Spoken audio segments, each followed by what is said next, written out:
Kita dalami kasus keluarga guru di Malang yang diduga bunuh diri akibat jeratan utang bersama psikolog keluarga Novita Tandri. Selamat petang, Mbak Novita.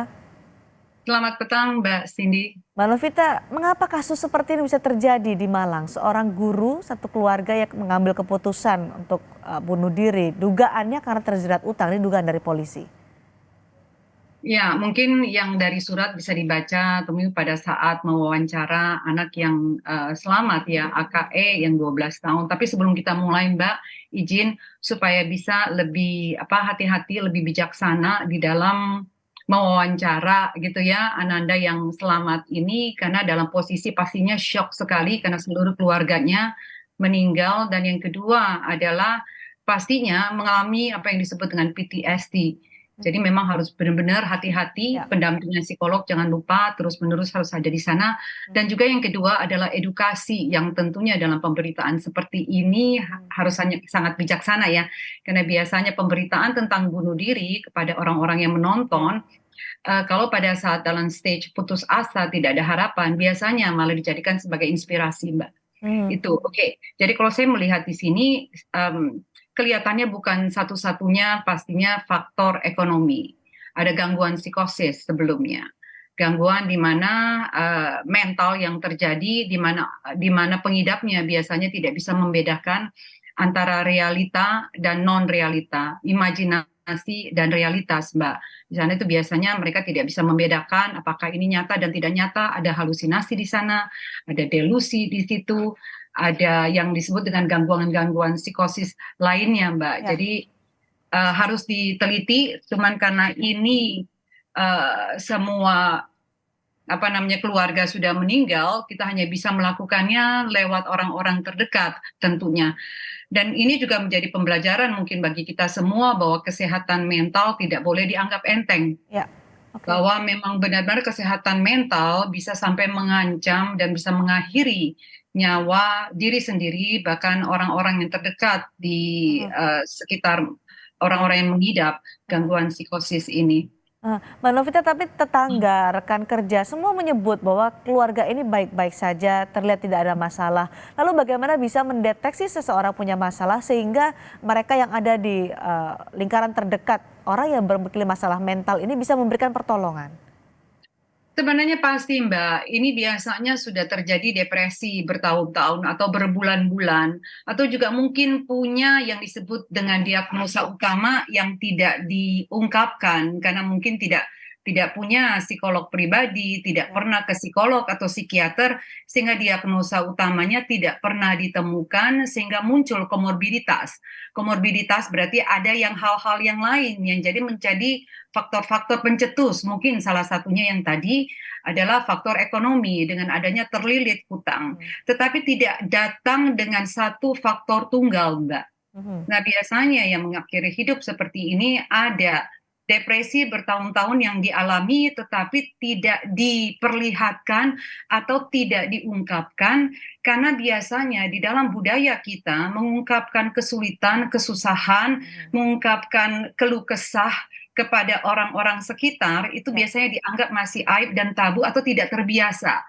Akhirnya dipendam sendiri, faktor-faktor komorbiditas lainnya datang bertubi-tubi mungkin dengan faktor Mhm. tadi finansial, mungkin pekerjaan, mungkin tentang anak, tentang hubungan suami istri, tentang pertemanan dengan tetangga sekitar, kita nggak tahu, Mbak. Jadi memang penting sekali untuk kita semua belajar dari sini apabila mengalami hal-hal yang membuat kita cemas, membuat kita merasa ada depresi di situ, membuat kita sampai punya gangguan tidur, gangguan makan, kehilangan minat yang biasanya kita suka sekali misalnya berolahraga, kita suka sekali misalnya berkebun, kita suka sekali memasak, lalu minat ini hilang semua, lalu nggak kepengen Ya. melakukan apa-apa. Nah, orang yang paling terdekatnya biasanya akan tahu. Mereka akan melihat bahwa lebih tidak banyak bicara gitu, Ya. minatnya hilang. Jadi memang penting sekali untuk kewaspadaan kita untuk punya empati, saling memperhatikan sekeliling kita. Di mana orang-orang ini yang memang membutuhkan perhatian atau tahu sekedar untuk ditanyakan apa yang dirasakan. Mhm.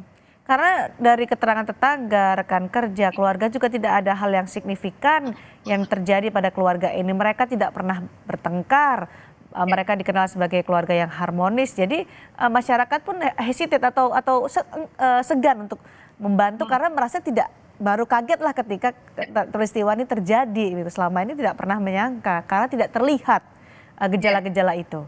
Dan ini juga artinya kita pelajari bahwa kesehatan mental, gangguan kesehatan mental bukan saja menyerang orang yang kelihatannya punya gangguan kejiwaan, bahwa ini bisa menyerang kepada siapapun, termasuk yang Oke. berprofesi sebagai guru atau seperti almarhumah sang istri gitu ya, yang berjualan kue yang kelihatannya baik-baik saja. Iya, Jadi memang faktor-faktor kompleks yang lain ini bisa membuat apa ya, membuat orang akhirnya mengambil keputusan yang singkat dan menganggap mungkin salah satunya lagi juga adalah yang disebut dengan felicida altruistik akut, Mbak. Jadi bagaimana menganggap bahwa dengan sudah adanya gangguan psikosis ini tadi, iya, dengan halusinasi, dengan delusinya dia, lalu ditambah bahwa dengan mengajak keluarga sendiri, dengan anak sendiri, saya iya. malah melepaskan penderitaan mereka supaya tidak usah merasakan lagi kesulitan hidup dan Ah, kesusahan hidup.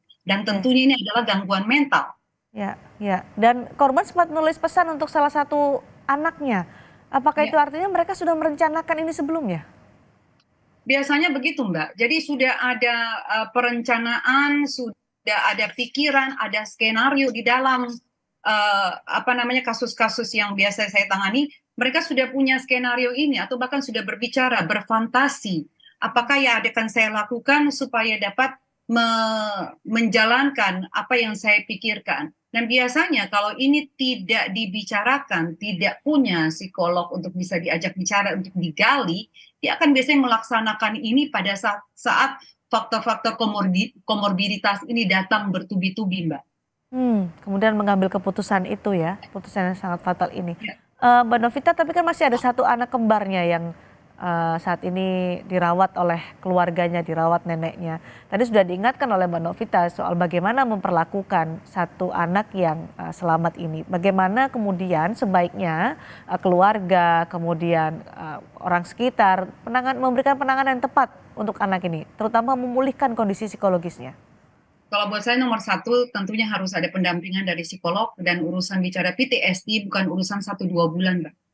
Ini bisa datang dengan proses grieving itu Ya, sampai kalau kita bicara DA gitu ya, DABDA sampai ke acceptance dari denial. Nah, ini ada proses dia disebut dengan denial, proses dia mengalami kemarahan, ada bargaining, seandainya saya bangun lebih cepat, seandainya saya waktu kencing dengar suara seperti ini, ya, lalu ada depresi, dan baru kepada acceptance. Grieving stage ini akan bolak-balik, dan penting sekali profesional psikolog untuk bisa mendampingi termasuk dengan psikiater.